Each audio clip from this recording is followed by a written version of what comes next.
जय हिंद दोस्तों, welcome to are classes. कैसे हैं आप सभी? आई होप आप लोग बेहतर होंगे और आपकी पढ़ाई अच्छे ढंग से चल रही होगी। दोस्तों, चैंपियन बैच के अंतर्गत जो क्लास 9th और 10th सीबीएसई बोर्ड या फिर यूपी बोर्ड के लिए दोस्तों जो स्टार्ट किया गया है, आज स्टार्ट करते हैं हम उसका फर्स्ट लेसन, जिसका नाम है दोस्तों सेंटेंसेज एंड देयर काइंड्स। तो आज हम लोग उसको डिस्कस करेंगे दोस्तों। तो वीडियो को बिना स्किप किए अंत तक ज़रूर देखिएगा दोस्तों। और हाँ, इससे पहले यदि आपने इसके सिलेबस वाले पार्ट को नहीं देखा है तो उसका लिंक दोस्तों डिस्क्रिप्शन बॉक्स में गिवन है, आप जाकर के उसको वहाँ से वॉच कर सकते हैं। तो आइए बिल्कुल डिले न करते हुए आज की वीडियो को हम लोग स्टार्ट करते हैं। ध्यान से देखिएगा दोस्तों। बैच का नाम क्या है? चैंपियन बैच दोस्तों है 2022 और यूपी बोर्ड या सीबीएसई बोर्ड के लिए 9th और 10th की क्लास के लिए, ठीक है ना। और आज का जो लेसन का नाम है वो क्या है? Sentences and their kinds. बात को ध्यान से समझिएगा कि यदि यहाँ पर तो मेंशन किया गया बेसिकली 9th और 10th का जो सिलेबस है दोस्तों उसका फर्स्ट लेसन है, लेकिन आप यदि बिगनर हैं तो आप इसको ज़रूर देख सकते हैं और इससे काफ़ी बेनिफिट्स आप ले सकते हैं। सेकंड चीज़ क्या है दोस्तों कि जो टॉपिक आज हम लोग डिस्कस करने वाले हैं, टॉपिक्स यहाँ पे जनरल लिख दिया है मैंने दोस्तों।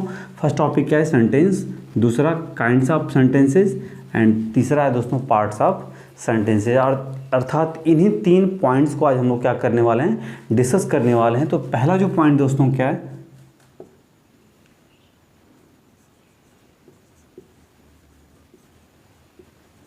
The sentence. ठीक है, किसकी बात करेंगे आज हम लोग दोस्तों? सेंटेंस। अर्थात सेंटेंस क्या होता है? तो सेंटेंस की यदि हिंदी हम देखें दोस्तों तो क्या होता है? वाक्य। सेंटेंस की हिंदी क्या होता है? वाक्य। यदि इसकी डेफिनेशन की बात करें, बात को ध्यान से समझिएगा, इसकी डेफिनेशन की बात करें तो होता क्या है दोस्तों कि शब्दों का एक ऐसा समूह, ध्यान से सुनिएगा, शब्दों का एक ऐसा समूह जिसका एक निश्चित अर्थ मिले, शब्दों का एक ऐसा समूह जिसका एक निश्चित अर्थ मिले उसे वाक्य कहा जाता है। एक बार फिर से रिपीट कर रहा हूं दोस्तों कि शब्दों का समूह, किसका? शब्दों का एक ऐसा समूह जिसका एक अर्थ मिले, शब्दों का समूह बने और उसका एक अर्थ भी होना चाहिए। सिर्फ समूह बनने से नहीं, उसका ग्रुपिंग से सिर्फ मतलब नहीं है, उसका अर्थ भी होना चाहिए, उसका मीनिंग भी होना चाहिए।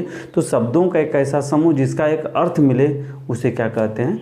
वाक्य कहते हैं। यदि इंग्लिश में इसको बोलना चाहेंगे दोस्तों तो अ ग्रुप ऑफ वर्ड्स, ध्यान सुनिएगा, a group of words that makes a complete sense, that makes a complete sense is called a sentence.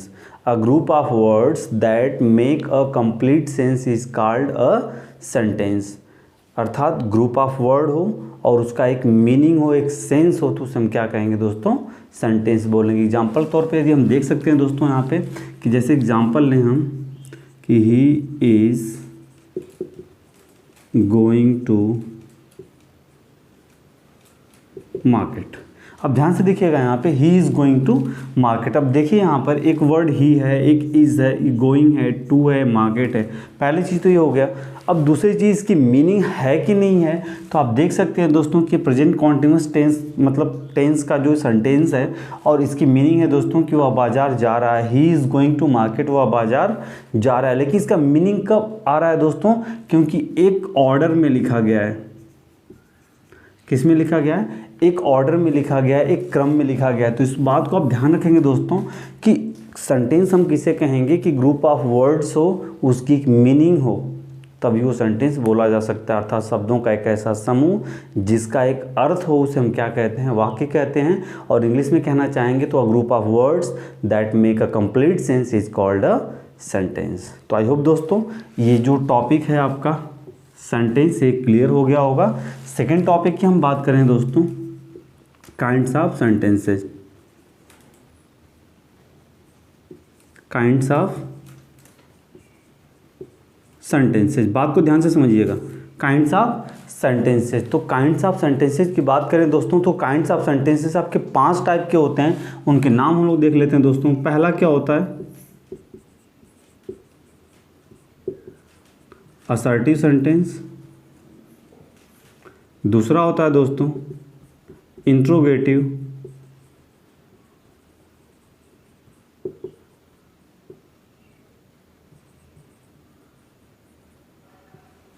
तीसरा होता है इम्परेटिव।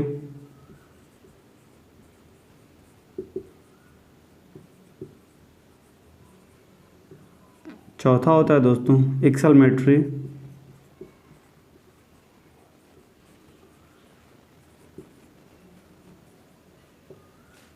और पांचवा होता है ऑप्टेटिव।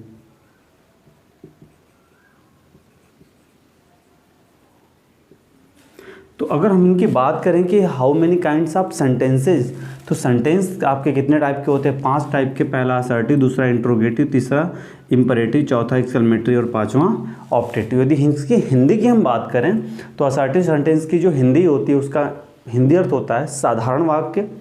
इंट्रोगेटिव का हिंदी होता है, इंट्रोगेटिव सेंटेंस का हिंदी होता है प्रश्नवाचक वाक्य। थर्ड है जो इंपरेटिव दोस्तों, उसका होता है आज्ञा सूचक वाक्य, ठीक है, या आदेशात्मक वाक्य। फोर्थ है एक्सक्लेमेटरी सेंटेंस, आश्चर्यजनक वाक्य होता है दोस्तों उसका हिंदी अर्थ। और लास्ट है आपका 5th नंबर ऑप्टेटिव सेंटेंस, आशीर्वाद सूचक वाक्य। तो असर्टिव की हिंदी साधारण वाक्य, इंट्रोगेटिव का प्रश्नवाचक वाक्य, इंपरेटिव का आदेशात्मक वाक्य, एक्सक्लेमेटरी का आश्चर्यजनक वाक्य, ऑप्टेटिव का आशीर्वाद सूचक वाक्य। तो आई होप दोस्तों यहाँ तक आपका क्लियर होगा और ये दोनों पॉइंट्स आपने क्लियर कर लिए, सेंटेंस और काइंड्स ऑफ सेंटेंसेज। लास्ट बचा है दोस्तों क्या? पार्ट्स ऑफ सेंटेंसेज, ठीक है। यहाँ पर काइंड्स था, प्रकार था, यहाँ पे इसके पार्ट्स की हम बात करेंगे, अर्थात सेंटेंसेज के पार्ट कितने होते हैं। तो आप फटाफट इसको कॉपी कर लीजिए, उसके बाद हम चलते हैं पार्ट्स ऑफ सेंटेंसेज पे। तो आई होप दोस्तों ये 2 पॉइंट्स आपके क्लियर हैं। थर्ड पॉइंट की हम बात करते हैं, तो मैं इसे रेज कर देता हूँ अभी। थर्ड पॉइंट है दोस्तों आपका पार्ट्स ऑफ सेंटेंसेज। अब ध्यान से देखिएगा, यहाँ पर सेंटेंस के कितने पार्ट्स होते हैं, तो इसके पार्ट्स की बात करें दोस्तों तो इसके 2 पार्ट्स होते हैं। एक होता है सब्जेक्ट, जिसको हिंदी में हम कहते हैं दोस्तों कर्ता, और दूसरा होता है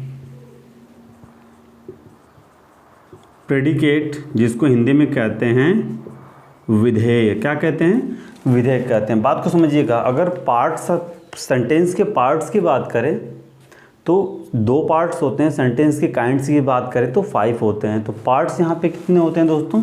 एक सब्जेक्ट होता है और दूसरा प्रेडिकेट होता है, ठीक है। एक छोटी सी इन्फॉर्मेशन इसके बारे में देंगे दोस्तों, ध्यान से इसको समझिएगा कि जैसे सेंटेंस था कि he is going to market. अब ध्यान से इसको आप समझने का प्रयास करिएगा, he is going to market, ठीक है। तो अब यहाँ पर क्या है कि हमने कहा कि सेंटेंस के पार्ट, तो सेंटेंस का पार्ट तो इसी में से बनेगा ना।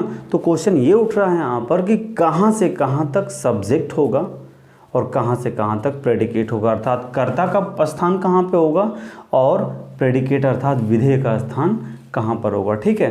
तो नेक्स्ट वीडियो में दोस्तों हम लोग इसके बारे में डिटेल में चर्चा करेंगे। बस इतना हम समझ लेते हैं कि एक सेंटेंस में कहाँ से कहाँ तक, एक सेंटेंस में कहाँ से कहाँ तक सब्जेक्ट वाला पार्ट होता है और कहाँ से कहाँ तक प्रेडिकेट का पार्ट होता है। तो ध्यान से देखिएगा दोस्तों, सेंटेंस में वर्ब से पहले, अब देखिए ध्यान से, कि कोई भी सेंटेंस आप लिख रहे हैं और इसमें दोस्तों आपने पॉइंट आउट किया वर्ब, क्या चीज़?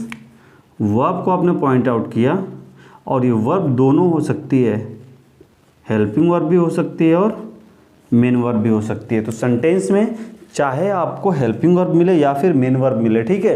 अगर हेल्पिंग वर्ब है तो मेन वर्ब तो होगा ही होगा, नहीं तो हेल्पिंग वर्ब नहीं तो सिर्फ मेन वर्ब होगा। तो आपको ध्यान रखना है कि वर्ब से पहले का पार्ट, वर्ब से पहले का जो पार्ट होता है वो सब्जेक्ट होता है, और वर्ब से लेकर जो आगे का पूरा पार्ट होता है वो क्या होता है दोस्तों? प्रेडिकेट होता है।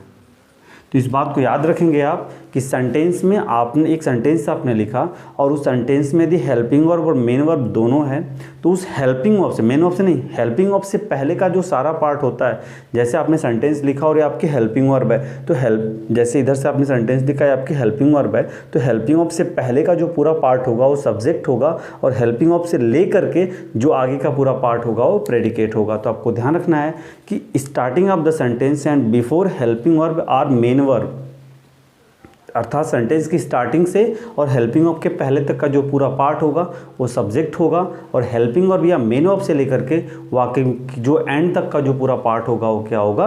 प्रेडिकेट होगा, ठीक है। तो आप ध्यान रखिएगा। तो यहाँ पर देखिएगा कि देखिए ये आपके हेल्पिंग वर्ब है, ये क्या है? मेन वर्ब है। तो ये जो पूरा पार्ट है दोस्तों ये क्या है, प्रेडिकेट का है। किसका है, प्रेडिकेट का है।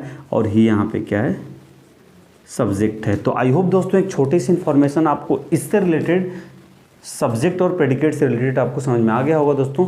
नेक्स्ट वीडियो में हम लोग सब्जेक्ट के बारे में चर्चा करेंगे, उसके बाद नेक्स्ट वीडियो में हम प्रेडिकेट पे चलेंगे, ठीक है।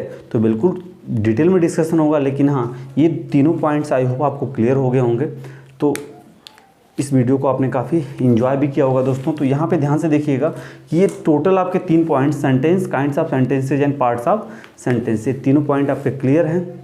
तो बिल्कुल कमेंट बॉक्स में बताइए। अगर फिर भी कोई प्रॉब्लम है दोस्तों और आपको समझ में नहीं आ रहा है तो कमेंट बॉक्स आपके लिए बिल्कुल खुला पड़ा है, आप उसे ज़रूर उसमें अपनी चीज़ों को बताइए, ताकि हमें भी लगे कि हाँ जो मैं वीडियो आपको बना के दे रहा हूँ, जो आपको मैं टीच कर रहा हूँ, वो आपको समझ में आ रहा है कि नहीं आ रहा है दोस्तों। तो इसी के साथ आज की वीडियो को एंड करते हैं दोस्तों। और हाँ, वीडियो पसंद आए तो वीडियो को लाइक, चैनल को सब्सक्राइब और दोस्तों के बीच में शेयर करना ना भूलें। मिलते हैं नेक्स्ट वीडियो में, अपना ध्यान रखिए। जय हिंद, धन्यवाद।